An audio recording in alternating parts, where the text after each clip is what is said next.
Welcome to the Vulnerable Room.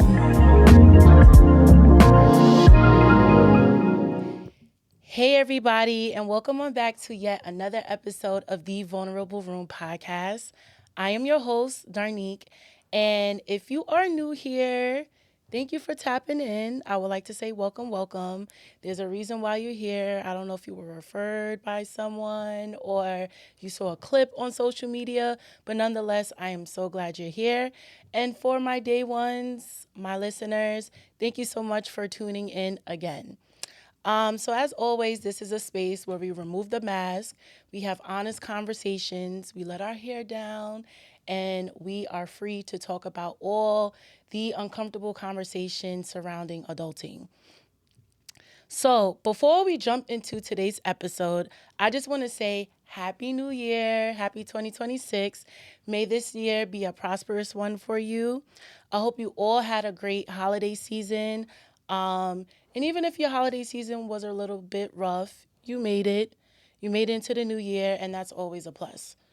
I don't know what your themes are this year or any of your New Year resolutions, but I've seen a lot of you all doing like vision boards, talking about your theme for the year. So for me, I would like to share mine.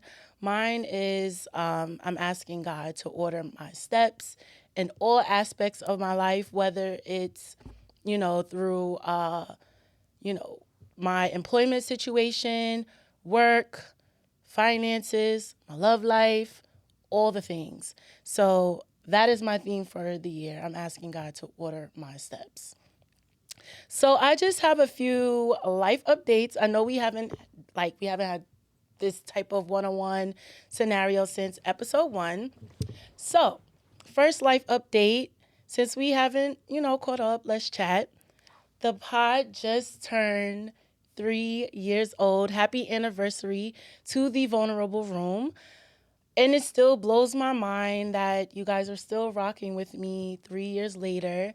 Um, yeah, like 3 years of vulnerability, 3 years of growth, 3 years of community. Like, your support has turned this into something so much more bigger than myself. So I truly appreciate you guys. Second life update. We also hit 200 subscribers on YouTube. If you know how hard it is to grow your following on YouTube, if you know, you know. But I'm truly thankful to finally have hit 200. And we're over 500 followers on Instagram. So big up yourself. And we have hit 2.8K streams on Apple Podcasts and 2.5 streams on Spotify. So I want to say thank you guys, truly, for real, because without you, there would be no vulnerable room. We wouldn't have made it this far. So to everyone who listens, watches, shares, comments, or even like quietly supports from afar, thank you. Your support means more to me. Your love means more to me than you know. So, I also wanted to take the time, to shout out a Black-owned business, Butter Baby, that sent me some shea butter. I kind of like opened it a little bit, but we're going to do a little bit unboxing today, okay? Because I truly believe like support isn't just about words. It's about actions too. And I love being intentional about where I spend my coins, especially when it comes to supporting like Black-owned businesses, Black-owned, Black entrepreneurs, creators, and things of that nature. So let's get into it.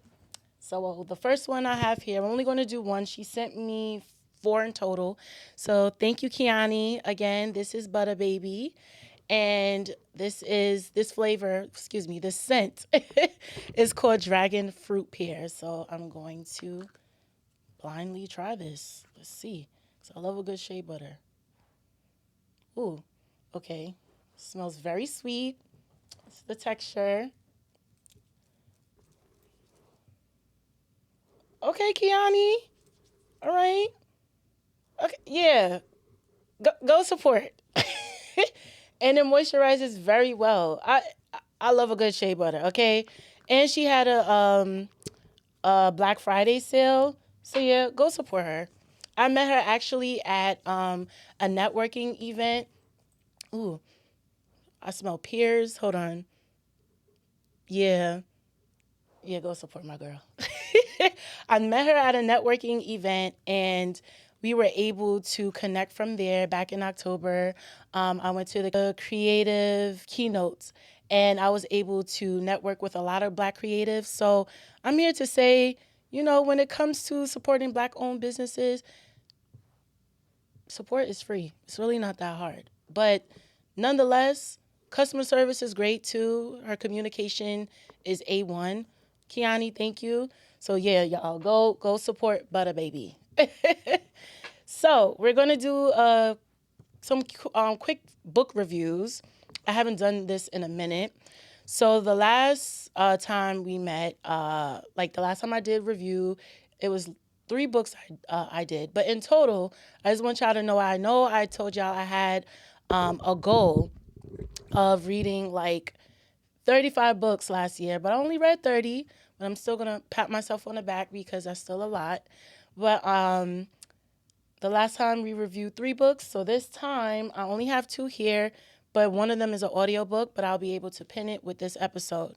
So the first book that I read is entitled You Made a Fool of Death with Your Beauty, and this is by Akwa Eke Emezi. I hope I said her name right. So this book was emotional. It was layered so well and beautifully written. It explores grief, desire, healing in a very raw way. Although some parts were a little uncomfortable, not gonna lie, it was honest and I appreciate that. So I will rate this book a 9 out of 10. The next book here, The Inmate by Frida McFadden. This one had me on edge. I read this also with the book club. I never met a character who was so naive like the one in this book. Okay. The plot twist had me stuck. This is a good psychological thriller that keeps you guessing. So I would rate this book a 9 out of 10. The third book, The X by Frida McFadden. Y'all know I love a little Frida. This was another wild ride. This book played with like trust, the perception, and how well you really know someone. Very entertaining, very bingeable. I could not put the book down. So I would rate this a 9 out of 10 only because certain parts it got a little confusing and I had to go back and reread just to make sure I'm understanding correctly. But nonetheless, 9 out of 10, it was a great read, a solid read. So now let's dive into today's topic. Today's topic is entitled Everybody Wants a Village. Everybody wants a village. So I just want to slow down here because the topic is something I've been sitting with for some time now. And I just want to be clear, like, this episode is coming from a reflective, loving place, not a bitter place at all. This isn't one about calling. This isn't about calling anyone out. It's about calling all of us in. When we talk about support, we usually talk about support like from the place of wanting it, right? Wanting to be seen, wanting people to show up, wanting encouragement, especially hard or tough seasons. And I want to say this clearly, wanting support is not a flaw. It doesn't mean you're needy. It just makes you human. It just means you're human. By something I've been reflecting on, but something I've been reflecting on lately is this. A village isn't something you demand. It's something you build. And building a village requires participation. So I remember when I first started like this podcast, The Vulnerable Room, right? Before there was consistency, before there was even milestones, before there was really any momentum, I was showing up recording, and sharing even when encouragement was low and engagement was low. There were seasons where it felt like people were just watching, but not necessarily supporting. Seeing people I knew in my views, right? But no engagement whatsoever. Receiving more love from like strangers versus someone I knew used to bother me. And I had to make a decision not to internalize that, or it's just going to harden me. But as I've grown, I realize that it's not always personal. People have different capacities. People are navigating their own lives. And that understanding softened me instead of making me bitter. I want to name something gently but clearly. There is a difference between monitoring and supporting. There is a difference between monitoring and supporting. Monitoring is just watching. Supporting is engaging. Monitoring looks like keeping tabs, seeing everything, being aware, and just not saying anything. Supporting looks like checking in, encouraging, sharing, simply saying, I see you, right? But watching someone's journey is not the same as supporting it. And again, I say this with grace because sometimes people don't realize the role they play in community. Sometimes people don't know how much small actions really and truly do matter. But the monitoring has to stop. It has to stop. Like I say that with the kindness of my heart, it has to stop. Support doesn't have to be loud or performative. Sometimes it's just as simple as liking the post, leaving a comment, sharing the episode, checking in, saying, I'm proud of you. Small actions, like I said, carry more weight than we do realize. This is where the conversation really matters. Instead of asking, why don't people support me? I started asking, how do I support others? Do I engage with what I consume? Do I show up when it's inconvenient? Am I present in other people's seasons? Because, it's not the Darnique show, although this is the vulnerable room. But in life, you really do have to show up for your people. And I had to check myself too. I had to ask, am I showing up the way I want others to show up for me? Take a second to ask yourself that question. When it really comes down to it, people want a village, but don't always know how to be villagers. People want a village, but don't know how to be villagers. We support celebrities who don't know us from a can of paint. We show up for people who will never know our names, never say thank you, never know our stories. But the people in our real lives, our friends, our family, our peers who are building something, healing and trying, they deserve that same energy, if not more. Support isn't transactional. It doesn't come with a receipt. It doesn't require immediate return. Sometimes you show up simply because it's the right thing to do. I also want to say this because it's important. Support looks different in different seasons, right? Everyone does not have the same capacity all the time. Some seasons you can show up loudly, right? We're going to clap for our friend. We're going to be front row and center. I'm sorry, I keep hitting the mic. Some seasons you show up quietly. Some seasons, all you could do is just offer a prayer, child. And all of that still counts. Being a part of a village doesn't mean you do everything. It means you do something, but not everything. It means being intentional. It means being present. It shows choosing community over consumption. If we want support, right, we have to practice it. If we want community, we have to nurture it. So if there's one thing I hope you take away from this episode is this. If we want a village, we have to learn to be villagers. If we want support, we have to practice it. And if we want community, we have to nurture it. This is not about guilt, making you feel guilty. It's about growth. Finding ways where we could grow in this area of support. I want to leave you with this. Community isn't a, it's not built by watching. So community isn't built by watching, it's built by simply showing up. Thank you for sitting in this room with me today. Thank you for listening, reflecting, and growing alongside me. If this episode resonated with you, feel free to share it. Leave a comment or send it to someone who might need it. I love you all. Be safe, and remember, support is free. Bye. All right. So, butter baby, this is the lavender and coconut milk. Let's see. Hold on.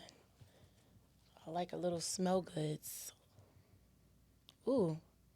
Okay.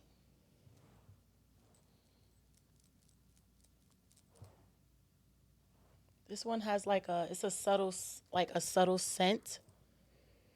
So it's not as potent, but I feel like this is soft. I will wear this like when I get out the shower and I'm just staying home and I just want to moisturize and get into my nice silk pajamas. Yeah, this is what I'll be wearing.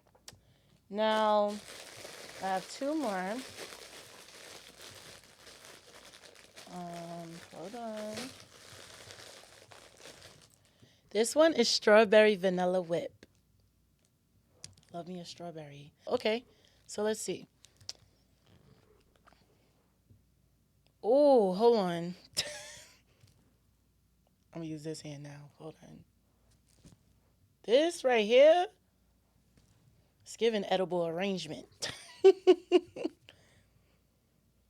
You know what this smells like the lifesavers from back in the day. Do y'all remember those strawberry lifesavers? Maybe your grandmother kept them in her pot. Maybe your grandmother kept it in her purse.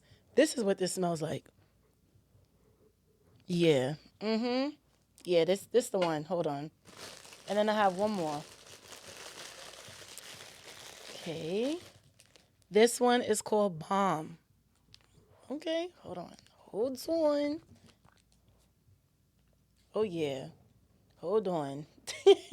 I know I keep saying hold on. I get excited with small goods.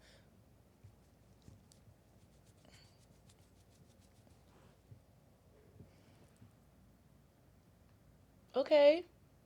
This has a subtle scent too. So okay, I smell a little mango. Definitely, of course, shea butter. Yeah. So this has a soft scent to it. Look at this. This and I'll just wash my hands. I need to actually put some on because my hands is kind of ashy.